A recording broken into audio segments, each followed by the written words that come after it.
बिस्मिल्लाहिर्रहमानिर्रहीम। अस्सलामु अलैकुम वरहमतुल्लाहि वबरकातुहू। अल जज़ीरा न्यूज़ के साथ मैं हूं नाइला भट्टी।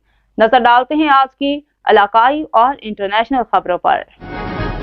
अब यहाँ रुक करेंगे सक्खर का, जहाँ पे हमारे bureau chief Al Jazeera News Syed Ziaur Rahman की रिपोर्ट के मुताबिक जमीयत उलमा इस्लाम व पुराना सक्खर व अहले मोहल्ला नुसरत कॉलोनी नंबर 5 पुराना सक्खर के ज़ेर तमाम ज़ेर निगरानी कारी लियाकत अली मुगल कारी अमानुल्लाह सक्खरवी मोहम्मद अनवर अंसारी के अजीम शान फ़कीहुल मिसाल आलमी महफिल हुस्न किरात मस्जिदुल सदीक में मुनक्किद हुई। तकरीब में खसूसी तौर पर JUI रहनुमा हज़रत मुफ्ती सऊद अफजल हालिजवी, खतीब जामे मस्जिद सक्खर कारी जमील अहमद बंधानी, हज़रत मौलाना शफ़ी मोहम्मद अंदर, रशीद शेख, मौलाना मोहम्मद फारूक शेख समेत उलमा कराम, कारी हजरात व जमहूरिया मिस्र के अलकारी अल मकरी, हम्माद अल शामी, मुस्तफ़ा इस्माइल तंतावी, अलकारी अल मकरी, सामे अल शहात, महमूद समीर खसूसी तौर पर शिरकत की और महफिल में हुस्न क़रात में तिलावत कलाम पाक पढ़ते हुए महफिल को रौनकें बख्शी। तकरीब से खिताबात के दौरान हज़रत मुफ्ती सऊद अफजल हालिजवी, खतीब जामे मस्जिद सक्खर कारी जमील अहमद बदानी और दीगर उलमा कराम का कहना था कि जदीद निज़ाम तालीम दीनी उलूम के बगैर नामुमकिन है। तालीमी दरसगाहों को इस्लामी तालीमात के सांचे में डालना होगा।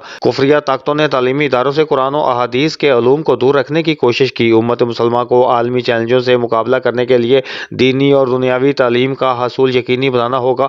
उन्होंने कहा कि अल्लाह ताला के अहकामात से रोगरदानी दीन और दुनिया में नुकसान का बाइस बनती है। इख्तिताम में तकरीब मुल्क की सलामती खुशहाली के लिए खुसूसी दुआएं की गई। मुंतज़मीन की जानब से शुरका के लिए खाने का एहतमाम भी किया गया था।